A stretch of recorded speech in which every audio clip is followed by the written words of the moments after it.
Boa noite a todos e a todas.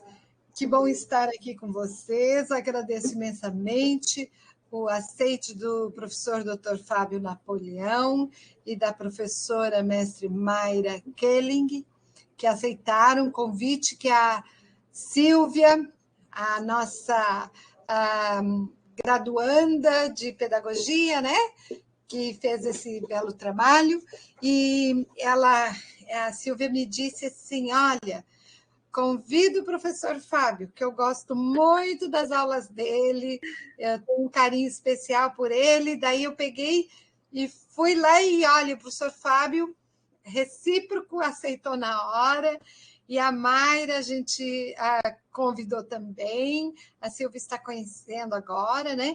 E este é o momento, assim, da última aula, vamos dizer assim, do ano, da conclusão do curso da Silvia, né? Então, assim, como eu digo, esse é um momento ímpar, é um momento de aprendizagem. Banca é um aprendizado muito rico, porque todas as orientações, as sugestões são para acréscimo, crescimento, apontações tanto para a conclusão definitiva do trabalho, como também para pensar em estudos futuros. Então, realmente, Silvia, é uma banca muito capacitada e, com certeza, sim, eu me sinto muito privilegiada de ter essa banca aqui e você vai ter, assim, a alegria de ter ricas sugestões e apontamentos e também destaques de coisas boas, né? Também cumprimento aqui, estou vendo aqui no chat, está a professora Rosalu, que é sua tutora, né? Isso mesmo, maravilhosa. Que alegria também que fez parte dessa caminhada. Aqui tem outros amigos, parceiros da Silvia, né? E não sei quantos também vão assistir depois. E então, gente, agradeço muito. E neste primeiro momento, como protocolo, a gente começa assim, Silvia. A gente primeiro te dá, você pode ter até 20 minutos, não faz mal que vá um pouco mais, tá? E depois a gente passa para cada professor fazer as suas observações, tá? Então, assim, ó, já está sendo gravado, eu vou desligar e está nas suas mãos agora para apresentar, e que muitas vezes na parte oral se torna um pouquinho mais elucidado o trabalho que você fez, tá bom? Muito obrigada. Então, boa noite a todos. Eu gostaria de agradecer imensamente à professora Tânia Regina por ter aceito esse desafio de me orientar, de ter acreditado em mim e a gente chegou até aqui. Obrigado pela banca examinadora que aceitou o nosso convite, o professor Fábio Napoleão, a professora Mayra. Obrigado a todos os presentes, aos amigos, aos que estão de longe, de perto. Eu agradeço de coração. E a gente vai conversar hoje um pouquinho sobre esse tema que faz parte do meu trabalho de conclusão de curso, que é Pensando a Transição da Educação Infantil para o Ensino Fundamental, uma perspectiva histórico-cultural. E quais foram as motivações para eu escolher esse tema? Eu coloquei uma foto minha e da minha filha, Giovana, ela é minha maior motivação, com certeza, até para a escolha desse curso. Como ela está nessa fase de transição, né, do ensino fundamental, então eu acompanhei de perto essa etapa, essas duas etapas, e me chamou muita atenção. Inclusive, quando eu fui para o estágio, apesar de eu não ter trabalhado diretamente com essas turmas de transição, só que no ambiente escolar, tu consegue perceber, né, as conversas, as preocupações, os diálogos que os professores trazem, então a gente consegue sentir essa transição na prática. Como introdução, eu coloquei aqui esta imagem, que é uma nuvem de palavras, e aqui tem alguns conceitos que o nosso trabalho apresenta. Eu escolhi essa imagem porque, para mim, essa mão, ela significa que é quem intermedia os conceitos, né? Quem faz essa intermediação, levando o conhecimento para as vidas representadas nessa figura do coração, que é como vidas que estão aguardando o conhecimento, né? um coração que pulsa, que busca pelo conhecimento. É assim que eu inicio a introdução desse trabalho. Como problema de pesquisa, a gente fez a seguinte questão: como que a transição da educação infantil para o ensino fundamental pode ser trabalhada na perspectiva histórico-cultural? Feita essa pergunta, a gente partiu para os objetivos do trabalho, tendo como objetivo geral identificar como a transição da educação infantil para o ensino fundamental pode ser trabalhada nessa perspectiva histórico-cultural, permitindo o quê? Permitindo a continuidade do processo de aprendizagem e os saberes adquiridos na etapa anterior. Aí, então, nós desenhamos ali os objetivos específicos que vai compor o corpo do nosso trabalho, que primeiramente é abordar sobre a transição da educação infantil para o ensino fundamental à luz dos documentos oficiais, evidenciar a visão histórico-cultural da educação infantil ao ensino fundamental. E também, por último, analisar o percurso formativo no processo de aprendizagem e desenvolvimento das crianças, dentro dessa perspectiva. Como metodologia, trata-se de uma pesquisa exploratória de abordagem metodológica qualitativa. Ela centra-se em exame de documentos legais e na discussão de aspectos teóricos metodológicos fundamentadas na perspectiva histórico-cultural. E como que justifica-se o presente trabalho? O presente estudo, ele é um tema relevante. Ele aborda, ao analisar e refletir sobre a importante etapa de transição da educação infantil para o ensino fundamental. Ela busca contribuir para evitar a ruptura no processo de aprendizagem e desenvolvimento da criança, promovendo o quê? Promovendo a continuidade no ensino e a integração do aluno na próxima etapa escolar. Aqui nós entramos no primeiro tópico do trabalho, que vai abordar sobre a transição da educação infantil para o ensino fundamental à luz dos documentos. Daí nós perguntamos, como que ocorre essa transição? Quando? Né? Geralmente, na idade pré-escolar, quando a criança completa 6 anos. Né? Depois que teve o ensino fundamental de 9 anos, então antecipou-se essa etapa. Né? Antigamente, as crianças entravam no primeiro ano ali com 7 anos, e agora com 6. Então, aí surgiu essas discussões sobre essa transição. Começou-se a pensar um pouco. Aí nós escolhemos, dos documentos norteadores, nós escolhemos a BNCC, que é a Base Nacional Comum Curricular, e o CBTC, que é o Currículo Base do Território Catarinense, para a gente poder enxergar aonde que está essa transição ali. A BNCC, ela apresenta essa fase de transição de forma bem cuidadosa, né? Ela permite, chama atenção e equilíbrio na introdução dessas mudanças gradativamente, né? Promovendo a integração, a continuidade dos processos de aprendizagem.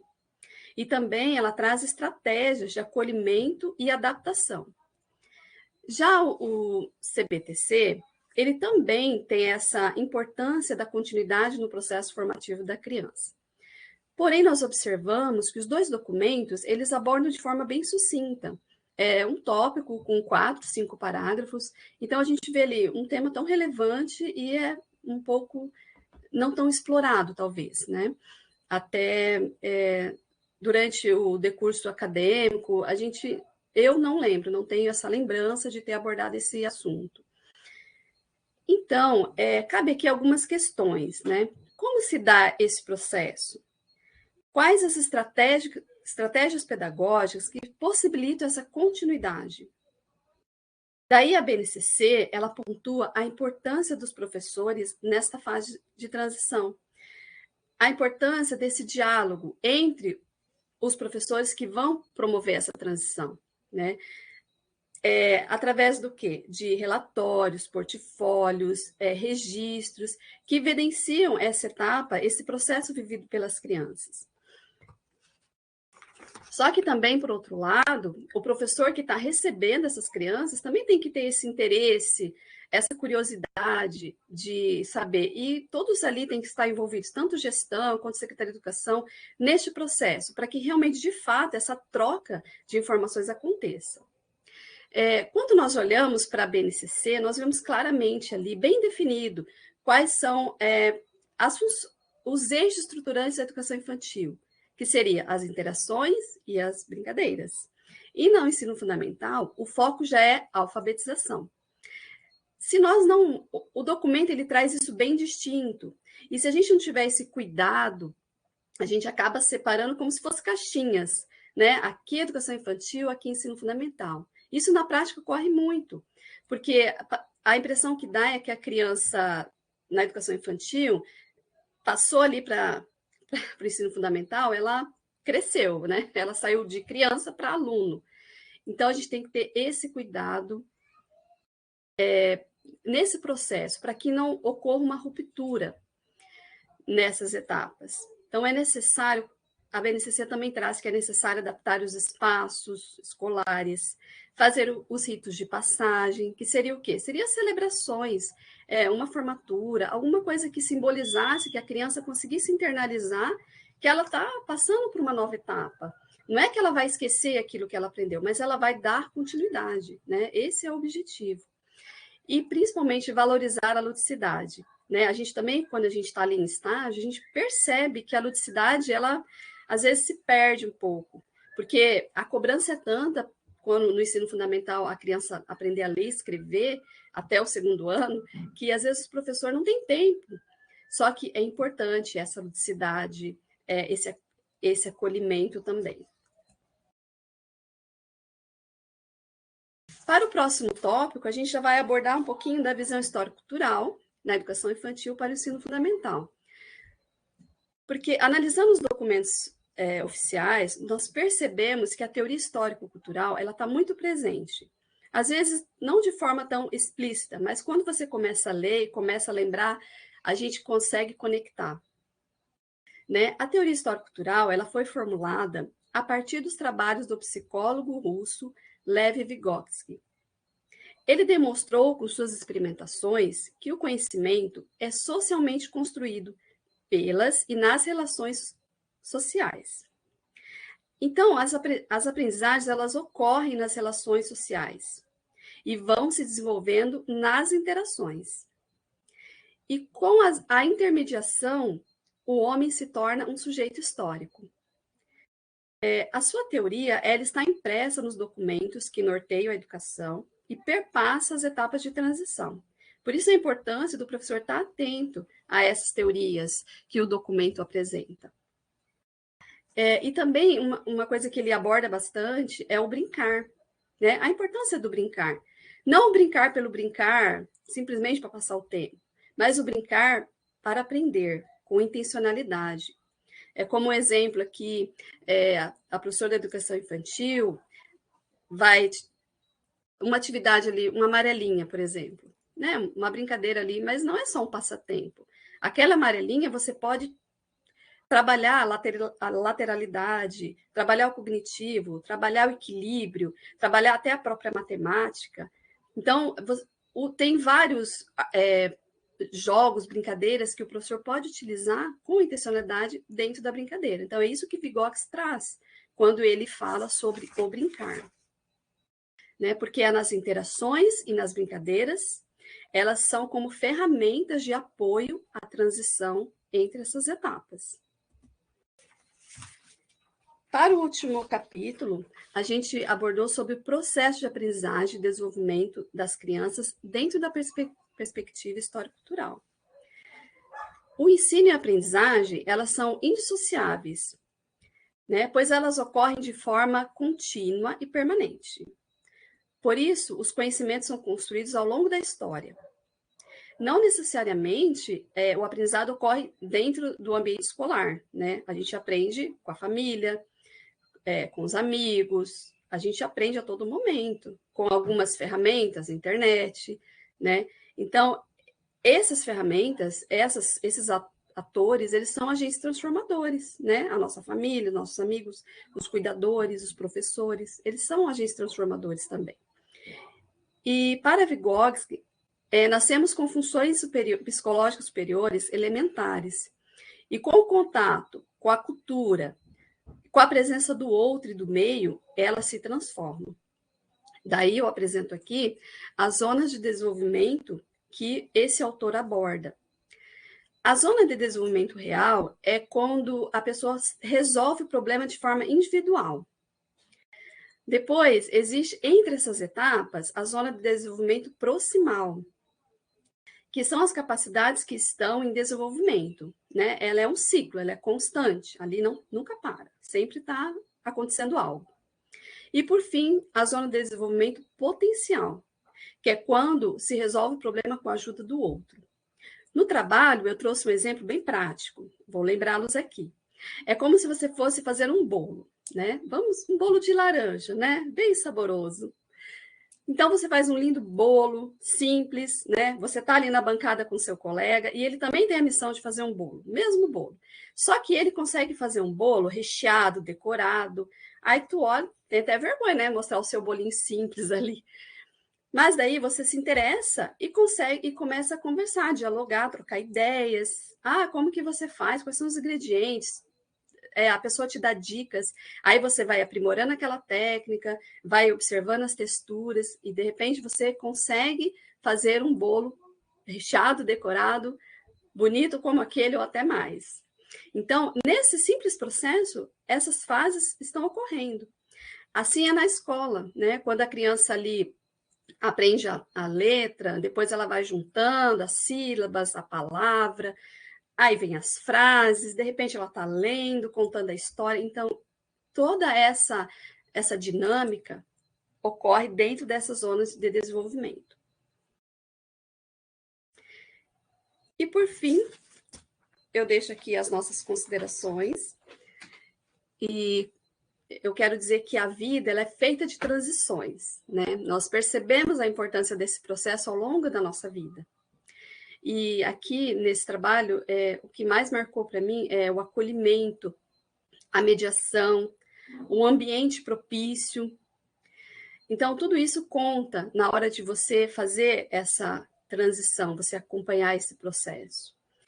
E não se esgota aqui esse estudo, né? Devido ao tempo escasso, talvez a gente não conseguiu ir a campo, mas seria interessante dar continuidade nesse processo, ir a campo, fazer uma pesquisa junto, acompanhar essas séries ali de último ano do ensino da educação infantil, primeiro ano do ensino fundamental, para ver como que isso dá-se na prática.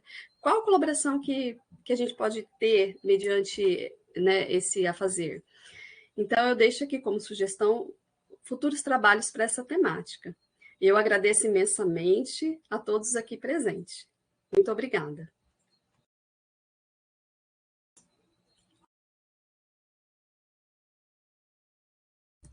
Muito obrigado, Silvia, pela explanação. E todos estão me ouvindo, né? Sim. Tá. Sim, professor. E agora, neste momento, eu gostaria de passar a palavra ao Dr. Fábio Napoleão para fazer os apontamentos, as orientações, as avaliações, a análise, o parecer que ele tem sobre o teu TCC, tá? Que com certeza serão muito valiosas para este momento. Professor Fábio, mais uma vez, obrigado pelo aceite, tá? Eu é que quero agradecer, né, tanto a professora Tânia quanto a Silvia pelo convite. É mais do que um prazer. Me sinto muito honrado, notadamente porque sou, talvez aqui, né, alguém que está se intrometendo numa temática que é cara aos professores, né, da área de pedagogia, aos educadores, que é exatamente a transição da educação infantil para o ensino fundamental.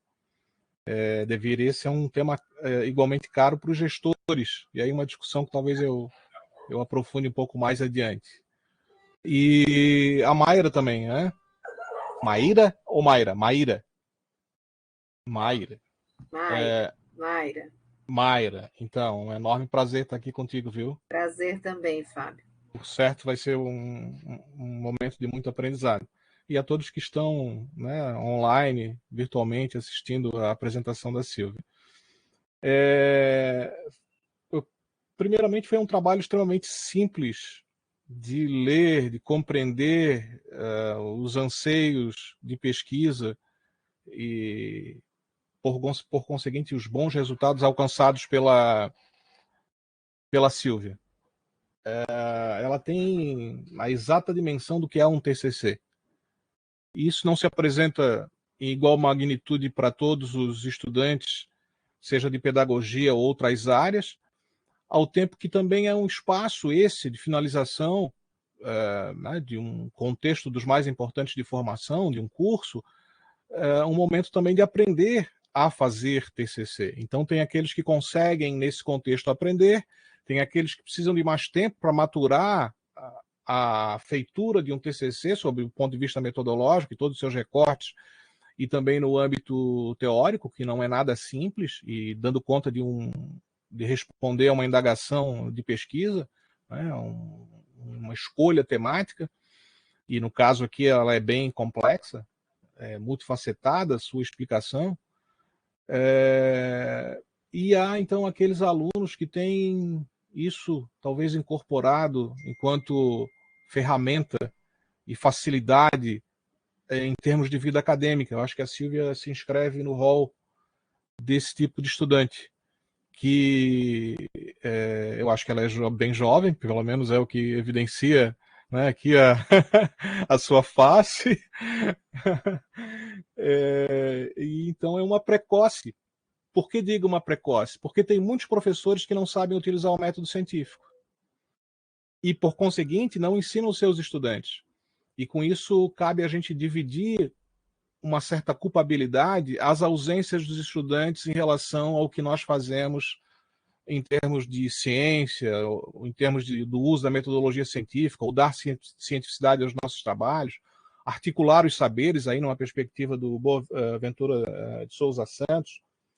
E no teu caso, assim, a escolha do tema, né, o recorte do problema, a pergunta de pesquisa, né, a própria justificativa que tu ancora, tu plasma na relação com a tua filha, então aproveita uma conjuntura histórica vivida por ti para a seleção do que estudar e, portanto, tem um substrato aí explicativo, muito embora talvez a análise tenha muito de sentimento envolvido, mas por que não a gente aderir a uma perspectiva de fazer de maneira mais amorosa, né? Aí pensando eu gosto muito de falar do Rubem Alves, e aí aqui eu faço lembrança a um texto que a gente tem visto, e já viu, acho que em outros momentos, mas notadamente nessa oitava fase, que é o texto As Tarefas da Educação do Rubem Alves, que ele fala das duas caixas de ferramentas, aliás, as duas caixas, né? Uma de ferramentas na mão direita,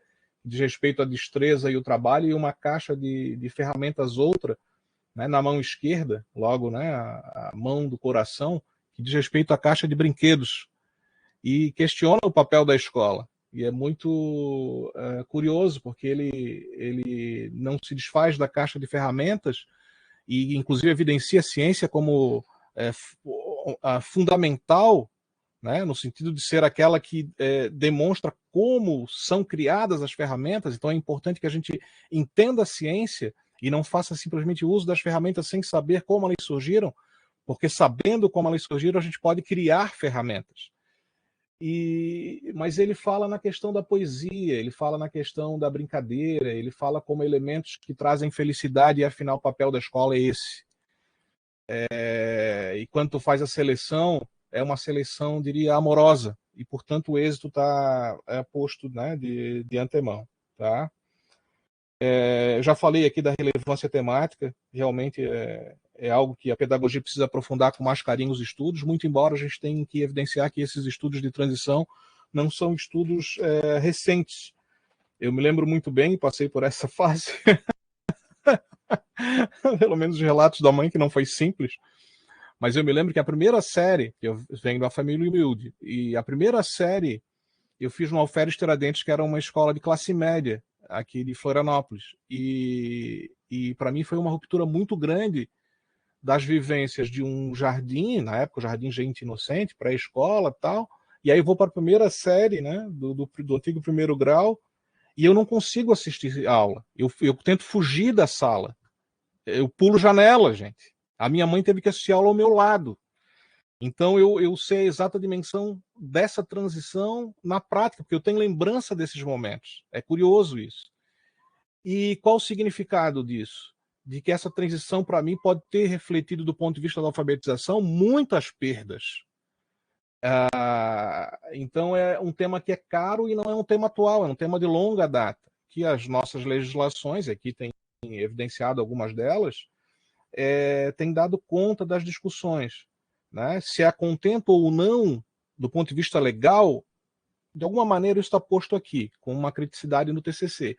Mas do ponto de vista da praxis, talvez aí o trabalho pudesse dar uma contribuição, mas aí já não acho como TCC, já acho como um mestrado. Tá certo, Silvia?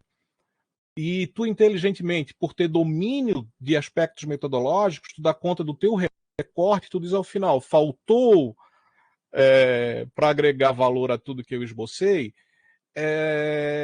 entrevistas, né, a pesquisa de campo, que imagina, eu sou geógrafo, para mim isso é por demais caro. E se tu tivesse efetivado isso, né, essas pesquisas de campo, tu poderia ter feito algumas descobertas que inclusive valorizam a tua escolha em termos de referencial teórico, que é o Vygotsky, né, que realmente foi muito acertado e dialoga perfeitamente com a BNCC. Do ponto de vista prático, só para citar um documento que eu acabei levantando por curiosidade, eu quis entender como é que as redes municipais, estaduais de ensino vêm tratando dessa questão da transição e como é que orientam os professores. Aí eu botei lá para pesquisar e vi transição entre a educação infantil e o ensino fundamental lá, né, em Lucas do Rio Verde, no Mato Grosso do Sul. Aliás, no Mato Grosso, perdão. Tá? Então, esse documento trata da transição, e aí ele é construído, né, a partir do documento de referência curricular, né, da rede, do PPP das instituições. Eles usam o Vygotsky como amparo teórico, tá? E fazem uma sistematização, para mim, por demais interessante, que é o olhar da escola, o olhar dos educadores, a parceria com as famílias, a avaliação e monitoração dessa transição. E as ações que são importantes empreender no sentido da transição. E aí, avançando ainda mais, né, nessa perspectiva que tu poderia, então, mostrar a praxis, ou ainda o desdobramento da própria BNCC em relação à questão do currículo, e currículos que guardam como referência o próprio Vygotsky, eu quero te falar no currículo de Palhoça, que eu tenho trabalhado muito isso na disciplina que eu ministro de conteúdos e metodologias do ensino de geografia, mas também outros profissionais, por certo, da casa e mesmo de outros centros, notadamente a FAED, porque muitos dos responsáveis já passaram como estudantes de pedagogia ou estão fazendo pós-graduação lá e que atuaram na elaboração desse currículo. Então, já, né, BNCC, currículo base do território catarinense, mas a municipalidade como é que tem lidado com isso? Portanto, gerado avanços nessas discussões. É o que se vê no caso do currículo base do território catarinense, aliás, do currículo de Palhoça, digo, né? Onde esse currículo de Palhoça, como disse, trata de todo esse temário, absorvendo com carinho e, além do que, com o pragmatismo que o tema exige, a transição. Tá? E tudo ali ancorado também no Vygotsky, que é o pilar, na verdade, explicativo do currículo de Palhoça. Tá? Então tem aqui uma grande oportunidade para te ainda desdobrar o teu trabalho em coisas outras. E tu, sabiamente, faz o recorte e diz, isso é futuro. Eu estou aqui só para te lembrar do futuro. Em suma, tem meio que filosófico, virou coloquial, que diz o seguinte, que quem não pode atacar o argumento, ataca o argumentador. E eu, sinceramente, não posso atacar o argumento nem o argumentador em relação ao teu TCC. Então ficou difícil para o avaliador, né, dar conta, na verdade, de algo que torne aqui válida a nossa participação. O teu trabalho guarda muita riqueza de detalhes explicativos. Tu tem essa relação da parte legal com o teórico e, ao mesmo tempo, comentários da tua parte. E é isso que se exige, na verdade, né, de um bom TCC.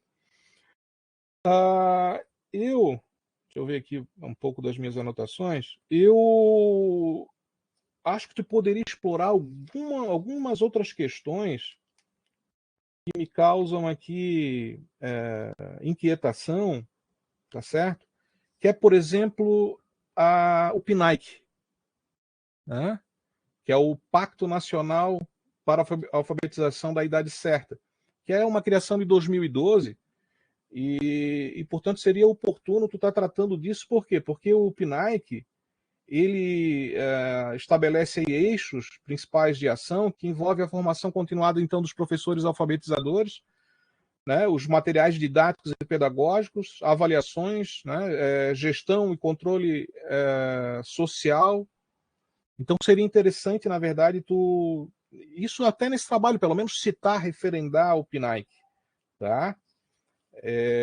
Eu senti que queria um desdobramento disso, porque isso pode te levar a coisas outras nessa discussão, que pega exatamente esse momento, e tu, com isso, poderia enveredar em dados mais que dessem afeição, pode ser mesmo que de uma forma panorâmica, do que é o contexto do ponto de vista de ganhos educativos. Né? E aí a gente tem a Avaliação Nacional da Alfabetização, né, que é o ANA, né? Tem dados aí, fruto do papel do INEP, que na verdade é uma métrica, né, da qualidade da educação e pega, na verdade, esse contexto.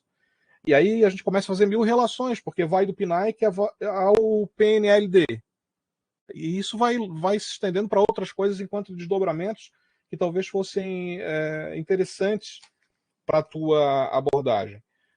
Por exemplo, quando a gente pensa na BNCC, e aí tu fala no currículo base, muitos até esquecem do currículo base do território catarinense, ou não falam de currículos municipais, ou acabam esquecendo de desdobramentos outros, né, que eu fiz até questão aqui de mencionar, que na verdade é BNCC, currículos de rede, currículos de escola, que envolve então o PPP, o plano semestral de atividade, o plano de unidade ou de trabalho, o plano de aula. Então essa coisa realmente ela é muito complexa num universo que requer, né, em termos de percurso formativo, educativo da BNCC, que é extremamente longo, né, para dar conta, então, de todos os objetivos de aprendizagem e desenvolvimento da educação infantil, das competências específicas dos componentes, de áreas gerais. Então, essa coisa é realmente complexa.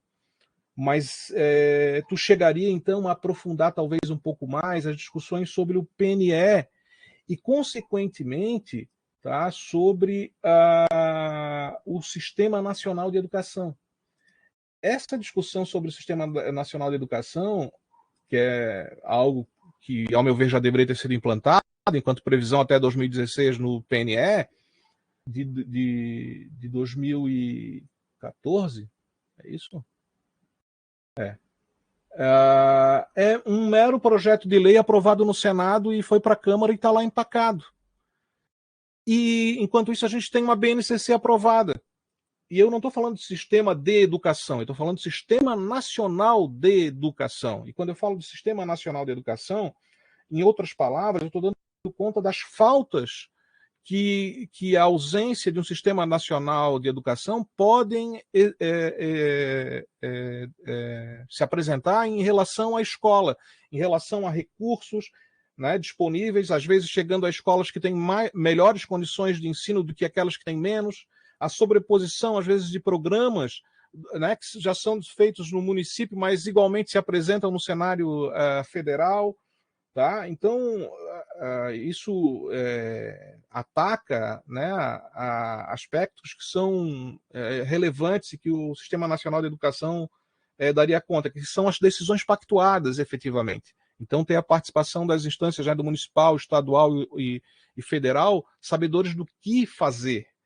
Tá? Então, definindo assim com clareza essas responsabilidades e o que significa, então, um tratamento de equidade do ponto de vista regional, né, em relação aos recursos disponibilizados, em relação à aprendizagem. Aí a gente está falando de algo que é a exata dimensão do que falta enquanto elemento complementar, tá, ao currículo. Porque o currículo ele não se faz, assim como as relações sociais, no ar. ele se faz com estrutura.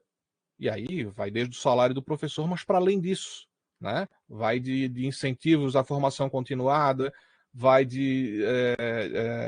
enfim, de infraestrutura mesmo, predial, né? De infraestrutura, por que não dizer, para ganhos pedagógicos, uma saída de campo na geografia às vezes requer o uso de equipamentos que são caros ao município.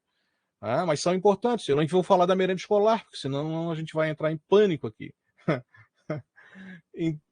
Logo, aqui talvez fosse algo que tu pudesse pelo menos sinalizar ou explorar mesmo no TCC.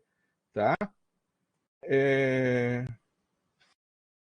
Assim, eu acho que talvez tivesse um outro detalhe, mas eu nem vou mais tocar no... A redação é muito boa também, viu? Tá bem aqui em ênfase, né? A linguagem do teu TCC foge dessa coisa vulgar, coloquial, ela é científica, ela estabelece aquele contraditório jurídico que a gente diz, né? Que é pegar autores e dialogar com momentos textuais e a gente se envolver também nas explicações. Eu já havia referendado esse aspecto. Diria, para finalizar, que o teu trabalho ele se enquadra enquanto um trabalho modelo que a gente poderia apresentar para os nossos estudantes de como se faz TCC. Essa é a leitura que eu tenho do teu trabalho e, portanto, a dificuldade, né, que eu tive de atuar aqui como avaliador, porque eu não sou capaz de atacar o argumento, muito menos o argumentador, que é tu, Silvio. Então, eu quero só te desejar assim, um sucesso na vida acadêmica. Posso te chamar já, por certo, de professora Silvia. Já estou antecipando a minha nota, porque ela é máxima, não tem, enfim, algo distinto disso. Talvez com distinção em louvor, se é que isso é possível, e tem. Mas se não tiver, eu estou aqui, e a professora Tânia, por certo, também, né? A Maria vai falar isso.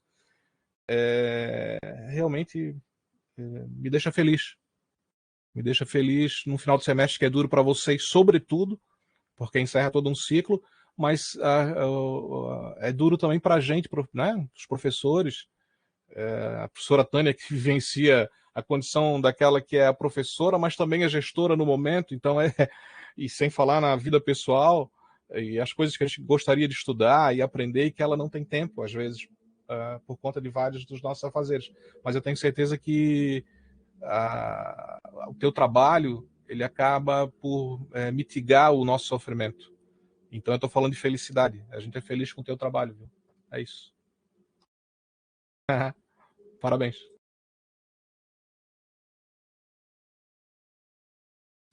Professor Fábio Napoleão, sempre uma grande elegância e procura sempre examinar com muita, como que eu vou dizer assim, como um investigador mesmo, esmiuçar. Realmente a gente só tem a agradecer, né, Silvia, pelo olhar que você apresentou aqui.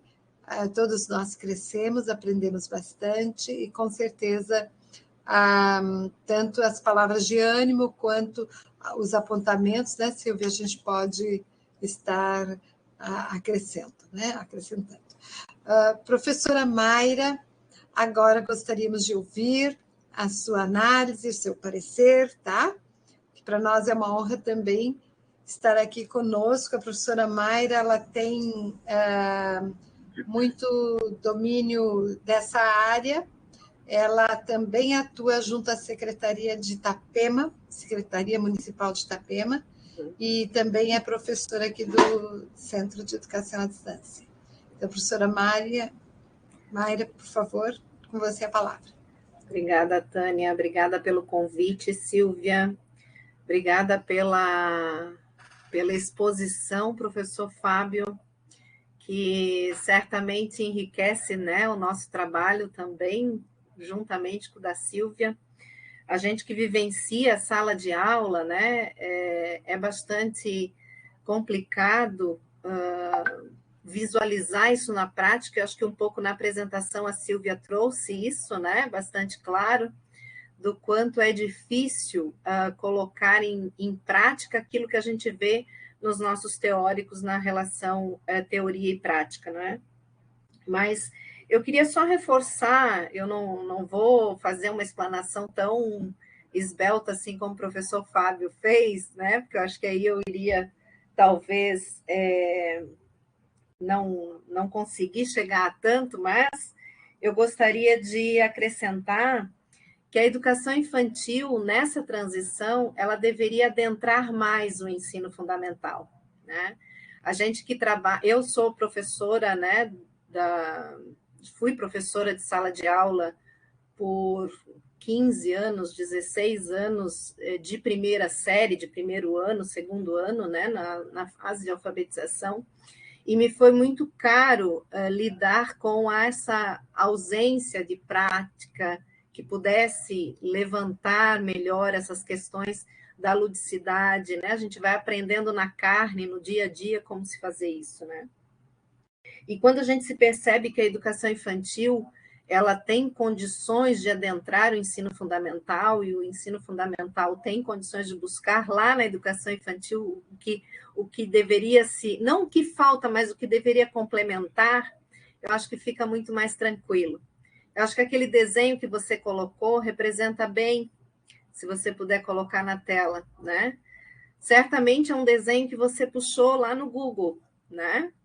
E esse, quando você puxa, né, sala de aula de educação infantil, quando você busca, faz a tua busca para temáticas da educação infantil, vem este modelo. Este modelo é o modelo que eu oriento as minhas professoras aqui na rede municipal o tempo todo, porque eu trabalho com as professoras da alfabetização, né? E você citou ali que há uma pressão para alfabetizar as crianças até o segundo ano, e elas se sentem pressionadas. A gente ainda não sabe quem que pressiona isso, mas tem aí um fantasminha que, de certa forma, né, um currículo todo, né, organizado, e que lá tem habilidades e competências a serem desenvolvidas ao longo desses 2 anos para dar conta dessa alfabetização, né? E aí, quando a gente percebe salas de aula do ensino fundamental no formato, ali ainda está em dupla, né, no ensino fundamental, mas geralmente a gente encontra salas um atrás do outro, sempre da mesma forma, salas muito padrão, né? Sem as crianças conseguirem se movimentar, é a ausência dessas coisas que a gente vê que falta, né, no ensino fundamental e que na educação infantil é muito rico. Veja, perceba ali o desenho, né? As crianças estão fazendo coisas diferentes ao mesmo tempo na sala de aula, né?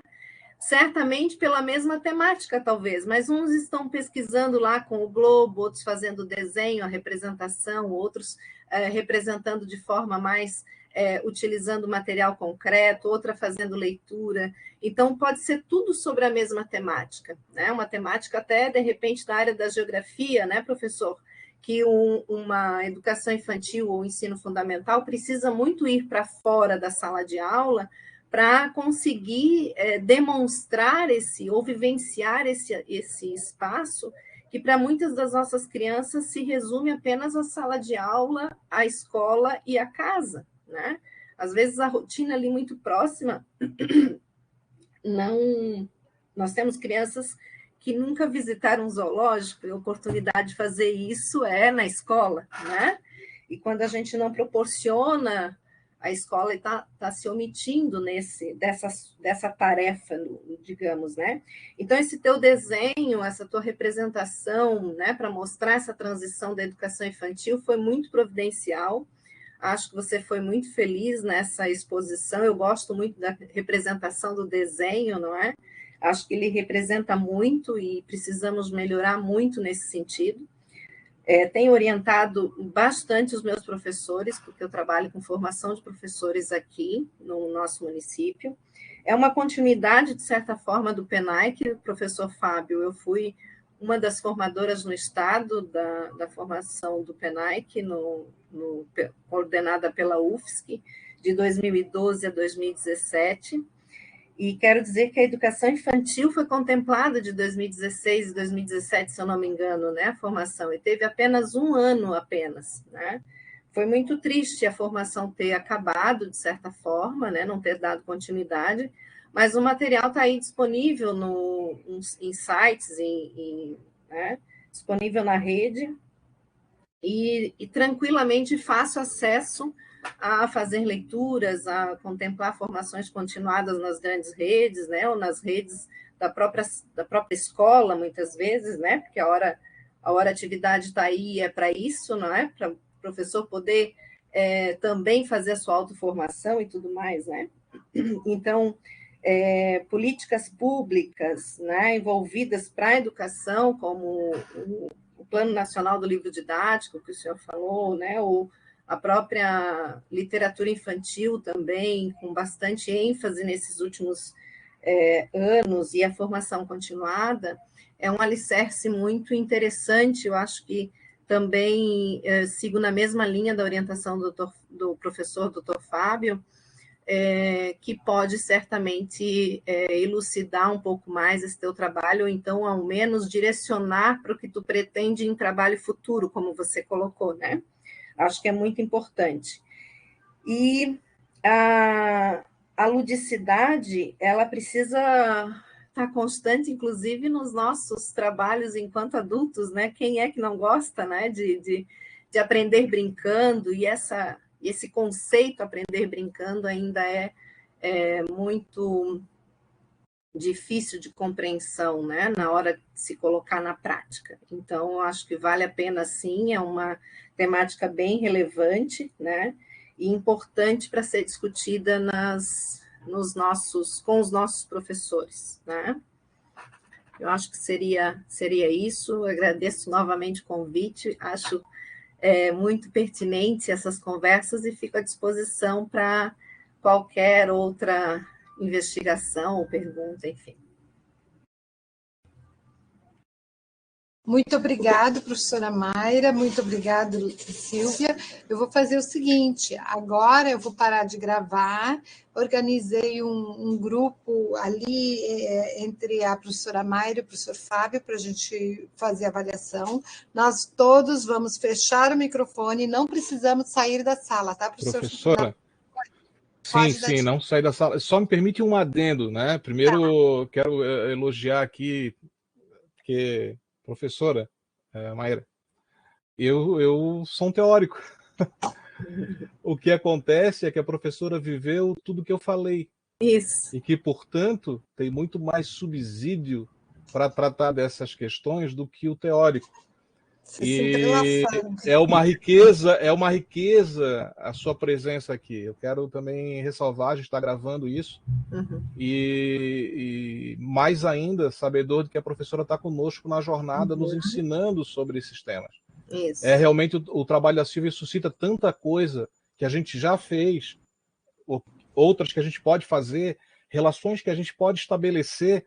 Vou dar um exemplo aqui, a transição, né, que envolve, então, a condição de ser criança para ser aluno, mas que é o contexto infantil, não se faz só no Brasil, se faz no mundo, ou se faz na América Latina, e claro que tem estudos sobre isso, e claro que tem programas e políticas, quer dizer, do ponto de vista de escala, eu falando aqui enquanto geógrafo, a gente pode então estar dando alguns saltos depois no teu mestrado com esse trabalho.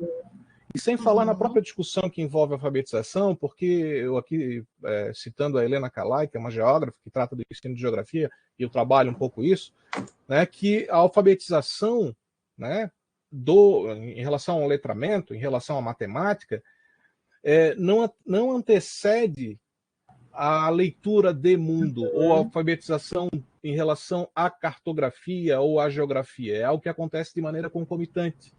Então, ler, né, o mundo auxilia no ler, né, ou se alfabetizar. Então tem algo aí que nos une, professora, de alguma maneira. E acho que também a Silvia pode também, quando avançar, gerar umas críticas também à BNCC mais agudas, que eu acho que foi uma coisa que faltou, e com certeza a experiência da professora aqui não deixa mentir. Sim. Né? Como foi isso formulado historicamente, Com quais foram as perdas. Aqui o PNAE é um exemplo de perdas que a gente teve no caminho, que envolvia a universidade, que envolvia essa prática, que de alguma forma a professora está sinalizando assim, não se perdeu, vamos aproveitar a conjuntura, então. É isso. É ótimo. Muito obrigado, viu, pelo convite mais uma vez. Eu quero só reforçar algo que agora me lembrei, que eu já estive na UDESC, né, trabalhando com estágio curricular, né, com a Tânia no ano de 2015 a 2017, né? Acho que foi isso, né, Tânia? E a gente fez muitas articulações entre os professores de área, né, Tânia? E o Altino, um professor de educação infantil, né, ajudava a fazer essa inter-relação, né, entre o ensino fundamental e a educação infantil, porque são componentes curriculares, inclusive, da graduação estanques, né? Eu vou falar da educação infantil, vou falar do ensino fundamental. E quando que a gente junta essas duas coisas, né? Muitas vezes essa junção ocorre na prática. E se o município tem uma organização com formação continuada, esse professor consegue dar o seu plus, né? Mas e outras redes que não? Ou então não se há discussões, não se discute a prática, né? Então, eu acho que essas investidas com mais formações, mais voltadas a essas discussões, mesmo que sejam lá teóricas, professor, eu acho que aumentam e fundamentam, nos deixam mais firmes e consistentes na nossa prática, né? Eu posso ter mais prática, menos teoria, talvez, né? A gente tenha, mas a gente sabe que a teoria está lá e se faz a partir dela, não é? A gente tem um entrelace de muitas falas de outros, não é? Outros olhares, como o Rubem Alves, Paulo Freire e o próprio Vygotsky, né? Então, esses autores vão nos constituindo professores, né? E essas formações precisam ser mais intensificadas e valorizadas dentro da sua sala de aula, da sala de aula do professor, né? E o professor cada vez mais fortalecido, isso é muito importante, né? Ele sabe daí o que ele está fazendo, por que ele está fazendo e fazendo daquele jeito e não de outro, né? Acho que é isso. Obrigada, professor, pelas palavras. Parabéns. Muito obrigada. Então, nós vamos fazer o seguinte, agora eu vou parar de gravar, nós vamos sair da sala, tá? Deixa eu parar aqui, ó. Agora a gente vai... Boa. Boa. Bom, agora eu vou ler a ata de defesa, tá? Ainda bem que eu não dei resultado antes. Ata de defesa pública do trabalho de conclusão de curso. Aos 6 dias do mês de dezembro de 2022, às 19 horas, de forma remota, através de videoconferência, realizou-se a apresentação do trabalho de conclusão de curso, TCC, do curso de Pedagogia à Distância do Centro de Educação à Distância da Universidade do Estado de Santa Catarina, intitulado Pensando a transição da educação infantil para o ensino fundamental, uma perspectiva histórico-cultural, da acadêmica Silvia Letícia Ribeiro da Silva. Estiveram presentes na banca quem vos fala, orientadora, né, na qualidade de presidente, Tânia Regina da Rocha Unglaube, professor Dr. Fábio Napoleão, a mestre professora Mayra Clede Freitas Kelling, sócia, falei errado. Então, a banca se reuniu após a sua apresentação e os pareceres, né? E a média atribuída pelos membros da banca abaixo relacionados foi 100, nota 100, a nota máxima. Tendo o trabalho sido aprovado. E, como sugestão, a banca recomenda que o seu trabalho seja publicado em evento científico ou um artigo científico, tá? Vamos fazer a publicação, eles estão passando algumas coisas para tornar um pouquinho mais glamuroso o teu trabalho e para a gente buscar uma publicação, ok, Silvia? Olha, foi um prazer, me sinto honrada, tá? Então, ó, me sinto honrada por ter tido esse privilégio e sinto honrada também porque tivemos uma escolha excelente de uma banca que fechou. Fechou muito o aspecto teórico e prático bem da área, tá, Silvia? Quer falar alguma coisinha? Sinta-se à vontade, uns 2 minutinhos para cada um e vamos fechar. Eu quero agradecer imensamente, muito obrigada por ter me orientado. Eu acredito assim que você acreditou em mim, me deixou livre, né, para a escolha do tema, para aprofundar, e nas horas certas você entrava com sua intervenção. Às vezes eu não entendia, mas depois a gente começa a processar e entender, né, como que transcorre. Eu agradeço imensamente, professor Fábio, pelas colaborações. Com certeza a gente vai retomar e aprofundar mais. Esse trabalho foi pensado, sim, para ser elevado a um mestrado, a um artigo científico, né? É um tema que eu escolhi com muito amor, realmente, com muito carinho, com muito cuidado, né? E eu dediquei o meu máximo ali, e eu muito grata por esse resultado. Obrigada, professora Maiara, também Mayra, por participar dessa banca, por ter aceitado o convite. Foi muito enriquecedor o que tu demonstrou para nós, o que tu trouxe ali das suas vivências, né? E só tenho a agradecer também todos os presentes. Eu vi ali a minha irmã, que está lá na Bahia, ela conseguiu entrar um pouquinho, meus amigos do trabalho, meus amigos de sala, a tutora Rosalu, também estava ali alguns professores, e também tinha um amigo internacional lá de Portugal assistindo. Ele só teve que se retirar porque lá já é 3 horas da manhã e está bem frio. Mas eu agradeço imensamente, agradeço a Deus, a minha família, agradeço. Só agradeço. Muito obrigada mesmo, de coração. A Giovana deve estar radiante. A Giovana está com o pai dela hoje, mas a Nani está aqui, ela também prestigiou a minha Nani, isso. E a Rosa Lu também, que a gente sempre tem que referendar em tudo que a gente faz. Olha aí que coisa linda. Sabe que aqui em casa a gente é adepto da causa animal. Mas assim, tu falou em algo importante no teu trabalho, que é a mediação, o papel do docente. Então a professora Tânia realmente tem um grande mérito em tudo que a gente viu hoje aqui. E essas lágrimas são de êxito. É tão bom chorar quando a gente ganha ou acerta.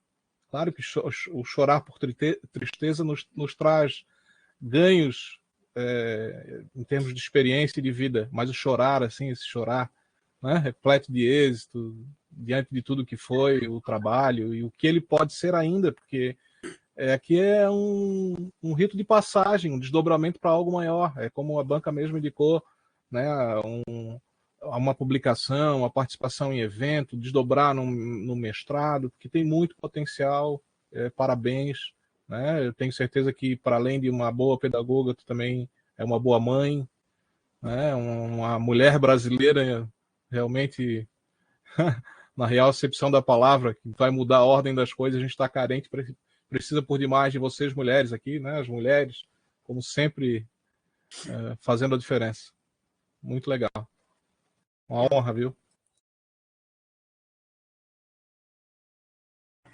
Só para fechar, né? Eu acho que tu demonstrou na tua prática a tua vivência, né, Silvia? E mesmo que num determinado, nessa correria toda, nesse processo todo de construção da tua prática e da construção do teu TCC, tu evidenciou que horas tu nem entendia, tu estava fazendo aquilo no automático, né? E é muito bacana quando a gente consegue fazer essas relações entre do porquê que eu estou fazendo agora pode ser que não me sirva, mas daqui a pouco me cai, de repente, aquela ficha, e aí a coisa realmente está amadurecendo, né? E assim a gente vai evoluindo. É assim o tempo todo. Eu tenho já bastante tempo de profissão e a gente aprende todos os dias. Hoje aqui está sendo mais um aprendizado e eu tenho um imenso prazer de estar participando desse momento e te agradecer muito pela oportunidade de ter mais esta de crescimento profissional. Certamente isso vai agregar a minha prática. Tá? Muito obrigada, Silvia. Muito obrigada, Tânia. Muito obrigada, professor Fábio.